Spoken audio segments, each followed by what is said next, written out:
Rezeki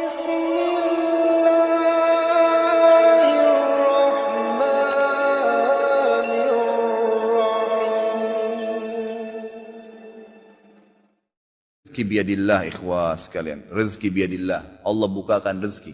Saya cuman karena tidak enak kalau saya mau menceritakan keadaan saya pribadi ya. Kalau pengalaman saya pribadi terlalu banyak bukti-bukti nyata subhanallah yang saya hadapin pribadi.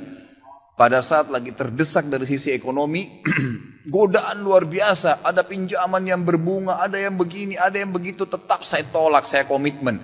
Sampai pada titik terakhir, titik klimaksnya saya pertahankan. Allah berikan jalan keluar yang tidak masuk di akal ikhwah. Betul-betul tidak masuk di benak saya. Saya ceritakan salah satunya. Pada saat saya ada masalah kemarin di Kalibata. Ini untuk diambil ibrah saja. Restoran saya buka 2 tahun 8 bulan. Kemudian saya pertemukan antara omset sama bayar sewa dan ya service charge-nya. Karena di mall ada service charge maka tidak cukup, tidak berimbang. Saya merasa selama hampir 3 tahun tidak mendapatkan keuntungan. Lalu saya berpikir untuk menutup restoran itu. Dan pada saat itu subhanallah saya berpikir restoran ini sudah saya tutup aja deh. Saya jual aja. Mungkin dengan kesibukan dakwah, beberapa ikhwah juga yang saya amanahkan di situ sudah ada yang satu yang sudah niat mau kuliah, udah nggak bisa lagi lanjut. Saya bilang oke lah baik. Saya 3 bulan vakum, nggak bisa bergerak sama sekali. Pada saat itu subhanallah 1 rupiah pun ikhwah saya nggak punya duit. Allah jadi saksi saya bingung waktu itu bagaimana caranya untuk mencari jalan keluar nih. Jual restoran pun akan dilelang dalam kondisi murah. Restoran itu sudah besar asetnya. Ini gimana caranya saya nggak punya duit. Mindahin ke tempat lain butuh uang untuk sewa. Gitu kan, membuka lagi butuh uang yang baru untuk membayar sewa yang tertunggak, gitu kan. Tidak dibongkar juga akan dibongkar paksa. Ini kalau ada waktu tentu sampai waktu tentu, kalau tidak ini akan dibongkar paksa. Subhanallah, godaan luar biasa. Ada yang masuk saya tidak tahu dari mana, SMS masuk ke HP saya, pinjaman dengan bunga yang ringan 250 juta sampai 750 juta terus dari banyak perbankan saya nggak tahu tiba-tiba masuk. Saya tidak pernah iyakan, selalu. Gitu kan. Saya cuma berusaha ikhtiar berdoa sama Allah, tawarin kepada orang kalau ada yang mau punya saham dengan saya. Subhanallah, pas titik klimaks 3 bulan kemarin, 3 bulan tutup ya sementara, dan saya sudah berpikir mau jual pun sempat saya tawarkan belum ada yang beli. Saya tiap hari saja berdoa. Di masjid ini saya kedatangan seseorang. Jemaah pengajian saya, bukan jemaah pengajian sebenarnya, dia rutin mengikuti ceramah kita ya yang diupload di YouTube dan tinggal di Paris. Orang Indonesia, orang kita tapi tinggal di sana. Datang selama ini dia selalu kalau saya punya program gali sumur diikut. Ada program kemarin badal haji ditipin uangnya. Selalu program sosial diikutin sama dia. Subhanallah pada saat lagi dia bilang sama saya SMS, Ustaz saya mau ke Jakarta, saya ingin hadir pengajian Ustaz langsung. Saya bilang baiklah kalau gitu silahkan fadhal. Selesai pengajian kita waktu itu selesai jam 9 malam kurang lebih seperti jam-jam seperti ini. Lalu kemudian dia datang sebelah saya belum pernah lihat orangnya. Lalu dia salaman sama saya, dia bilang, Ustaz saya Pak John Firdaus, dia bilang sama saya gitu. Terus saya bilang, oh iya Pak, saya belum paham nih. Dia bilang, saya yang dari Paris Ustaz. Oh antum, terus salaman lah, ngobrol-ngobrol. Sampai ke mobil gitu kan. Saya sempat kasih dia beberapa buku yang biasa saya bawa di mobil. Ini akhi mungkin antum bisa baca-baca di sana sama keluarga dan seterusnya. Sebelum berpisah, dia bilang sama saya, Ustaz saya sempat bawa teman ke Kalibata. Kok saya mau ajak makan tutup tempatnya Ustaz? Oh iya ceritanya ada tunggakan pembayaran yang belum saya bayar dari sewanya karena tidak cukup antara omset penjualan dengan ini. Oh gitu Ustaz iya. Kira-kira butuh berapa biaya? Saya bilang mungkin saya butuh sekitar 250 juta untuk memutar kembali restoran ini. Karena butuh ada tunggakan 168 dan saya harus dengan biaya operasional sekitar 250 juta. Rencananya memang saya mau buka saham kalau memang ada yang mau masuk. Dia bilang sama saya tiba-tiba ini cuma mau berpisah di sini di depan masjid ini dia bilang sama saya, Ustadz kalau Ustadz bilang saya baru saja kemarin masukin anggaran dana saya 400 juta di satu perusahaan. Kalau saya tahu saya akan ikut sama Ustadz. Ya sudahlah akhi, qadarullah nggak apa-apa gitu kan.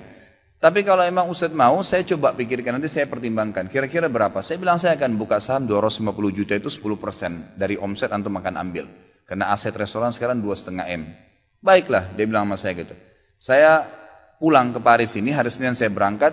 Saya bicara sama istri, saya langsung kasih berita ke Ustadz, lalu saya kasih. Baiklah saya bilang kalau begitu. Dia pulang, subhanallah, saya pikir ya sudahlah. Ini mungkin dia mau pertimbangkan lagi.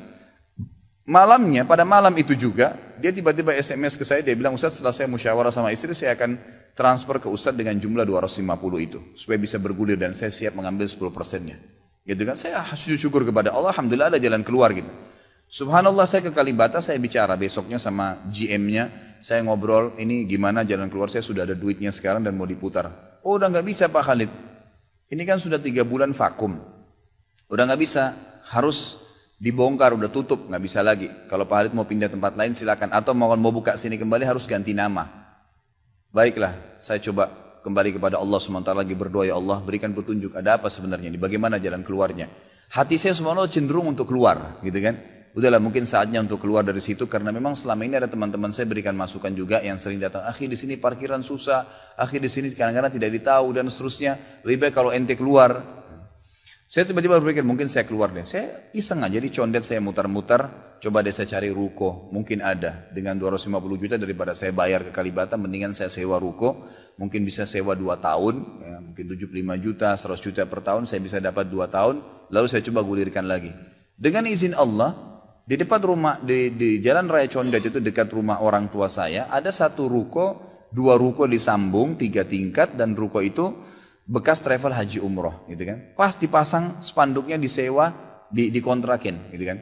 Saya langsung tanya, saya telepon, setelah saya tinjau beberapa lokasi, kemudian saya tanya telepon.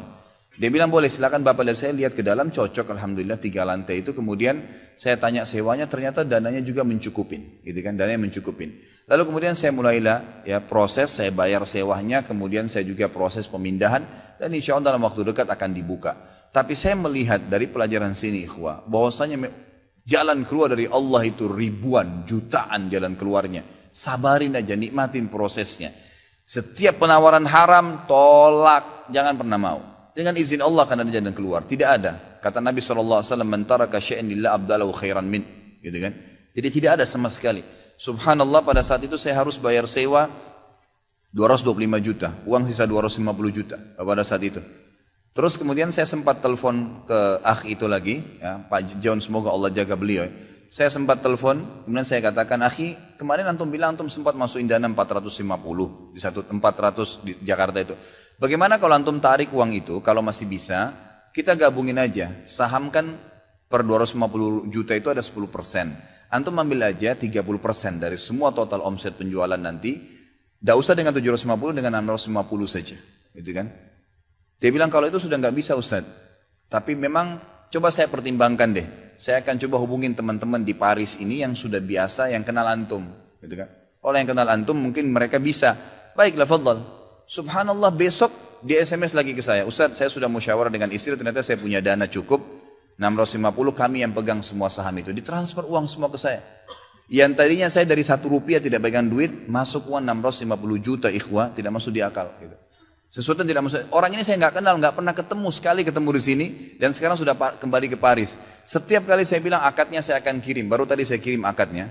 Sudah nggak apa-apa Ustaz, saya percaya. Akhi ini bisnis loh, bisa untung rugi. Sudah paham Ustaz. Orang lain aja banyak bisnis dia rugiin saya nggak takut, apalagi sama Ustaz. Sudah silakan, alhamdulillah. Saya melihat Allah berikan jalan keluar yang sangat dimudahkan. Yang penting nikmatin prosesnya dan yakin kepada Allah SWT. Jangan takut, jangan takut. Dan ada banyak kisah seperti dalam hidup saya yang saya mungkin sebagian tidak diceritakan gitu kan. Cuma ini tadi saya buka supaya memang bisa ada pengalaman. Karena rata-rata sini karena hanya masalah kekhawatiran saja. Kekhawatiran rezeki yang insya Allah tidak akan ada masalah dalam kehidupan kita.